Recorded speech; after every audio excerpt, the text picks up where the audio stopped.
سیدنا حضرت اقدس مسیح موعود علیہ الصلاۃ والسلام فرماتے ہیں، اللہ تعالیٰ نے قرآن شریف میں فرمایا وررجزا فہجر، یعنی ہر ایک پلیدی سے جدا رہ۔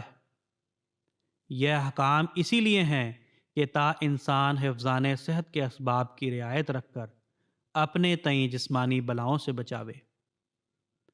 عیسائیوں کا یہ اعتراض ہے کہ یہ کیسے احکام ہیں جو ہمیں سمجھ نہیں آتے، کہ قرآن کہتا ہے کہ تم غسل کر کے اپنے بدنوں کو پاک رکھو اور مسواک کرو، خلال کرو اور ہر ایک جسمانی پلیدی سے اپنے تئیں اور اپنے گھر کو بچاؤ، اور بدبوؤں سے دور رہو، اور مردار اور گندی چیزوں کو مت کھاؤ۔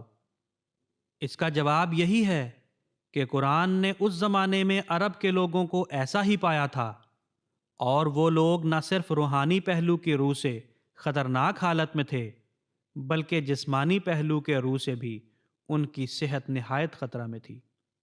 سو یہ خدا تعالیٰ کا ان پر اور تمام دنیا پر احسان تھا کہ حفظان صحت کے قواعد مقرر فرمائے۔ کلو وشربو ولا تسرفو، یعنی بے شک کھاؤ پیو مگر کھانے پینے میں بیجا طور پر کوئی زیادت، کیفیت یا کمیت کی مت کرو۔